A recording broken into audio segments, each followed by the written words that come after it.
anak-anak, kali ini kita akan belajar tentang peluang. Apa itu peluang? Peluang yaitu kemungkinan suatu kejadian. Contoh dalam kehidupan sehari-hari yang pertama, peluang terjadinya hujan hari ini. Dan yang kedua, peluang keluarnya nama kita dalam arisan yang terdiri dari 10 orang. Di sini bisa kita lihat bahwa prediksi cuaca di kota Sorong hari Minggu tanggal 22 Mei yaitu diprediksi cuacanya mendung dengan kelembapan suhu 27 derajat Celcius. Di sini bisa kita lihat intensitasnya yaitu mendung. Sehingga di kota Sorong berpeluang untuk terjadinya hujan. Contoh yang kedua yaitu peluang keluar nama kita dalam arisan yang terdiri dari 10 orang. Nama kita misalnya Aldi. Dimasukkanlah kertas bernama tulisan Aldi ke dalam gelas kocokan arisan tersebut dengan 10 orang yang lain. Maka bisa kita hitung peluangnya nama Aldi keluar yaitu sebesar P peluang sama dengan 1/10. Kenapa 1? Karena nama Aldi di dalam situ hanya 1. Kenapa per 10? Karena banyaknya orang yang mengikuti arisan tersebut adalah sebanyak 10 orang. Seperti itu. Kita lanjut. Apa sih manfaat yang kita belajar peluang? Manfaatnya yaitu kita bisa memprediksi kejadian. Yang kedua, kita juga bisa membantu mengambil keputusan yang tepat. Yang ketiga, untuk memperkirakan hal yang akan terjadi. Istilah-istilah pada peluang. Istilah-istilah ini anak-anak semua perlu tahu perbedaan-perbedaan istilah ini. Yang pertama yaitu ruang sampel. Ruang sampel adalah himpunan dari semua kejadian yang mungkin didapat dari suatu data atau percobaan. Ruang sampel diingat.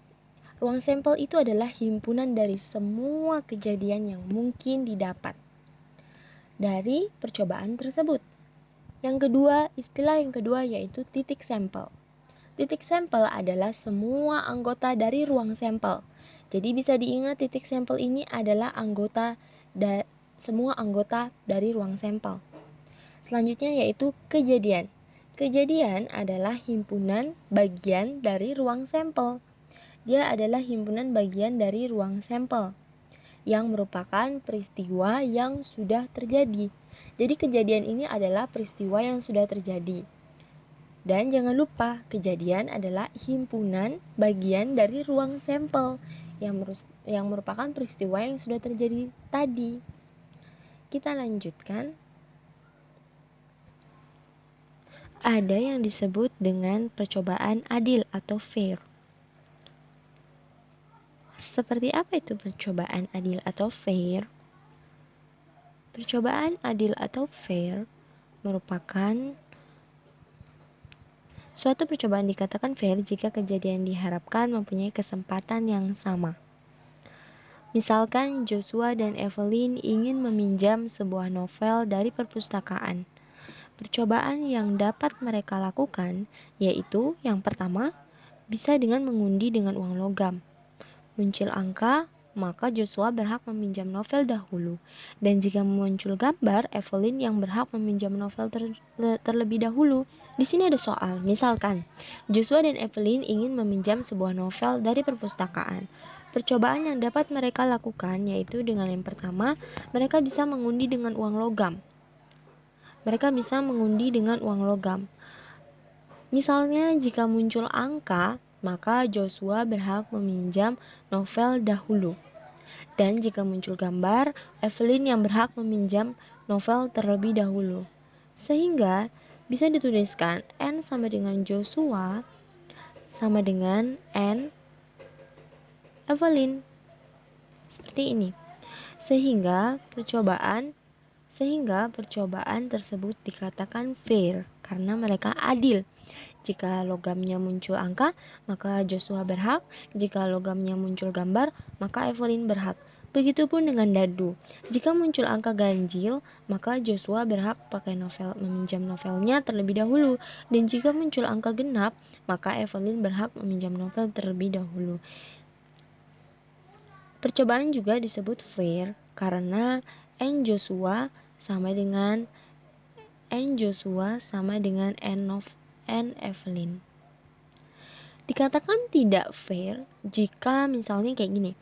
Joshua di sini dia bilang kalau misalnya yang muncul angka ganjil itu punya dia. Tapi di sini Evelyn dia bilang kalau misalnya munculnya angka 20 atau munculnya angka kelipatan 20 baru untuk Evelyn. Di situ tidak fair karena tidak adil pembagiannya. Seperti itu. Kita lanjut.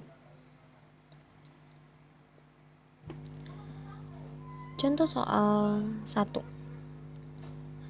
Pada pelemparan sebuah uang logam, tentukanlah ruang sampel, titik sampel, dan kejadiannya. Penyelesaiannya seperti ini.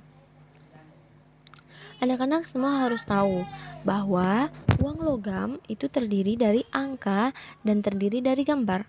Angka sendiri itu melambangkan nominalnya, yaitu di sini contohnya 500, dan gambar sendiri itu dengan gambar burung Garuda ada di bagian belakangnya. Seperti itu. Sekarang kita bisa hitung ruang sampelnya berapa ya? Ruang sampelnya yaitu S sama dengan angka gambar. Kenapa angka gambar? Karena semua ruang sampelnya kalau uang logam itu hanya angka dan hanya gambar. Terus bagaimana dengan titik sampelnya? Titik sampelnya berarti A dan G. A dan G. Berarti kita bisa dapat NS-nya sama dengan 2. Peluangnya hanya 2, yaitu kalau tidak muncul angka, berarti munculnya gambar, begitu. Kita lanjut, yaitu di kejadian. Berarti kejadiannya di sini yaitu kejadian yang pertama bisa saja muncul angka. Kejadian yang kedua yaitu bisa jadi muncul gambar, seperti itu. Kita lanjut ke contoh soal yang kedua. Contoh soal yang kedua berbunyi, pada pelemparan sebuah dadu, tentukanlah ruang sampel, titik sampel, dan kejadiannya. Di sini anak-anak harus tahu dulu kalau dadu itu mempunyai 6 sisi, yaitu ada yang 1, 2, 3, 4, 5, 6. Jadi di sini kita sudah bisa tahu kalau ruang sampelnya yaitu S, berarti ruang sampelnya yaitu S sama dengan 1, 2, 3, 4, 5, 6. Begini. Jadi ruang sampelnya yaitu seluruhnya. Ingat pengertian ruang sampel tadi berbunyi bahwa ruang sampel itu adalah himpunan dari semua kejadian yang mungkin didapat dari suatu data atau percobaan. Nah, kalau titik sampelnya itu sama dengan 6. Kenapa 6?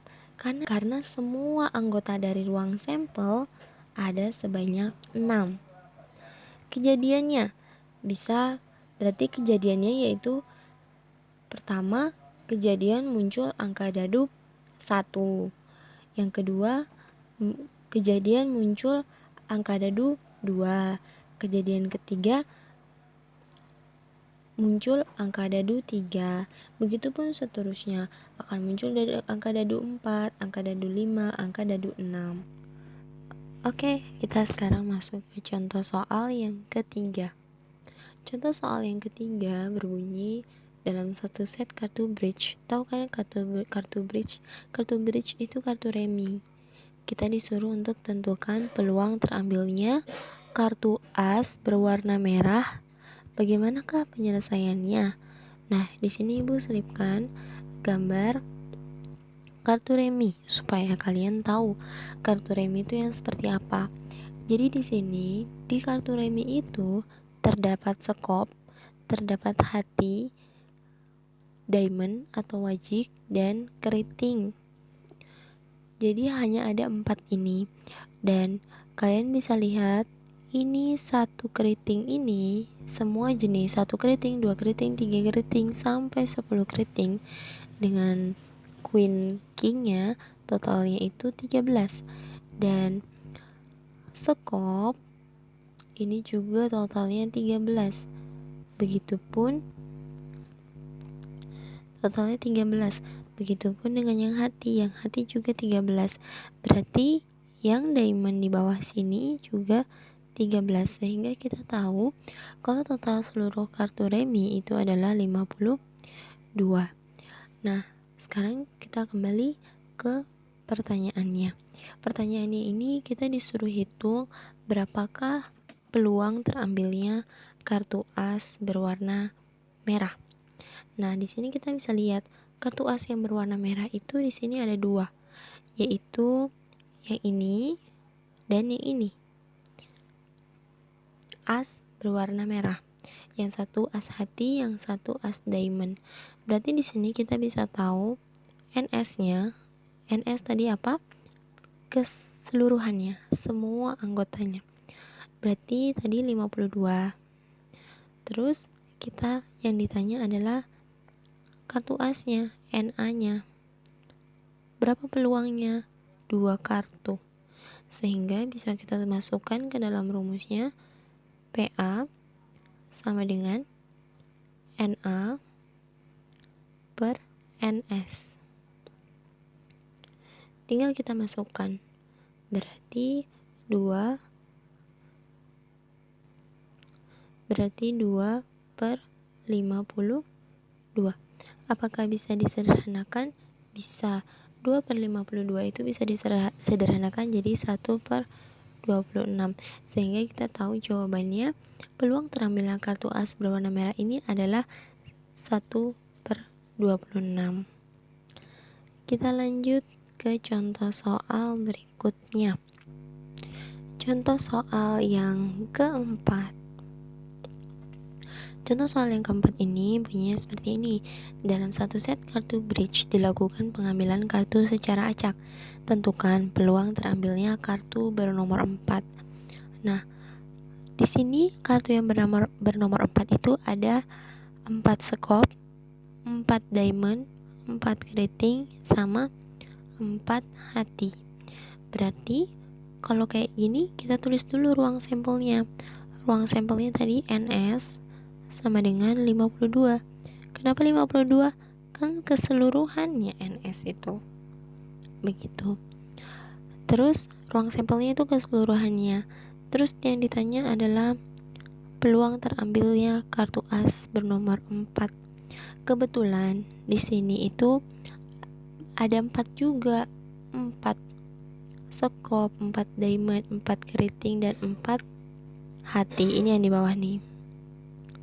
Ada 4 sehingga peluangnya yaitu 4 kartu. Setelah kita tahu ruang sampelnya berapa dan berapa NA-nya, berarti tinggal kita masukkan ke dalam rumusnya. Rumusnya seperti ini. Kita tinggal tulis PA sama dengan NA per NS.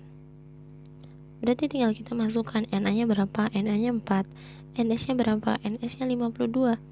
Apakah bisa diperkecil? Bisa. Jadi jawabannya 1 per 13 begitu. Jadi peluang terambilnya kartu as bernomor 4 itu sebanyak 1 per 13.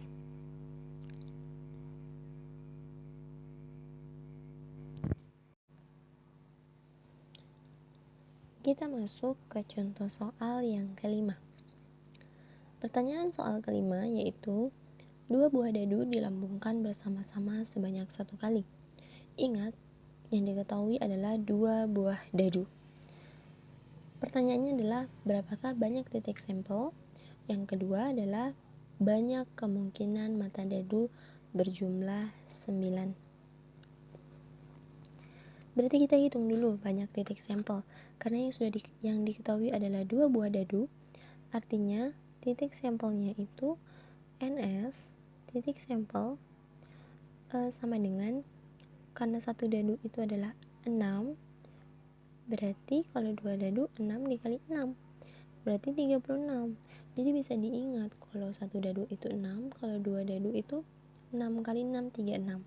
Kalau 3 dadu berarti kalau misalnya 3 dadu kita tinggal tulis 6 kali 6 kali 6 begitu.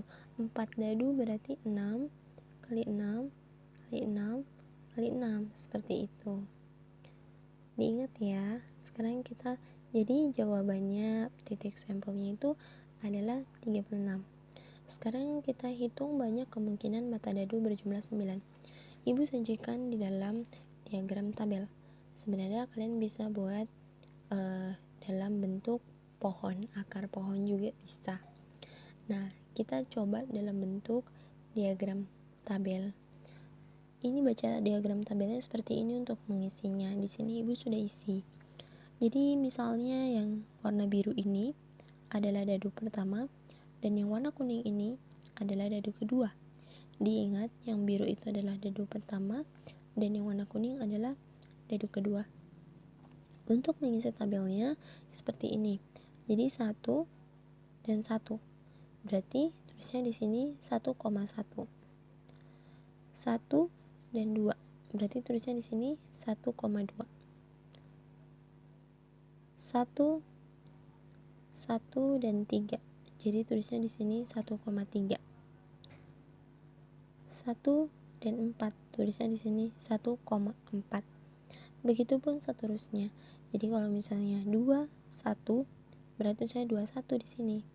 Kalau 22 bagaimana? 2, 2, 2. Makanya di sini dapatnya 22. Begitu. Paham ya? Bisa.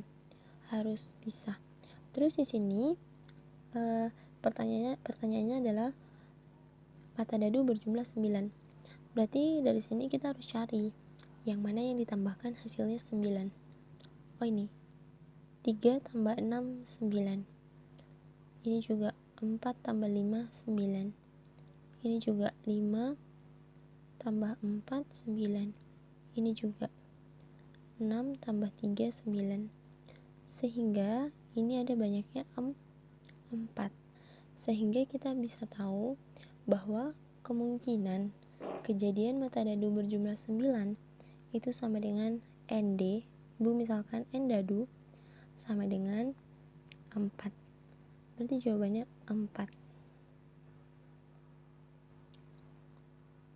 Begitu. Mudah-mudahan apa yang hari ini dipelajari anak-anak semuanya bisa paham. Kalau misalnya ada yang mau ditanyakan, boleh ditanyakan. Untuk hitungannya ada di buku anak-anak juga yang hitungan menggunakan pohon akar. Baik, itu saja penjelasan ibu tentang peluang. Kalau misalnya ada yang masih mau ditanyakan, boleh ditanyakan. Kurang dan lebihnya ibu mohon maaf. Terima kasih sudah menyimak video ini. Mudah-mudahan kalian semuanya tetap semangat belajar.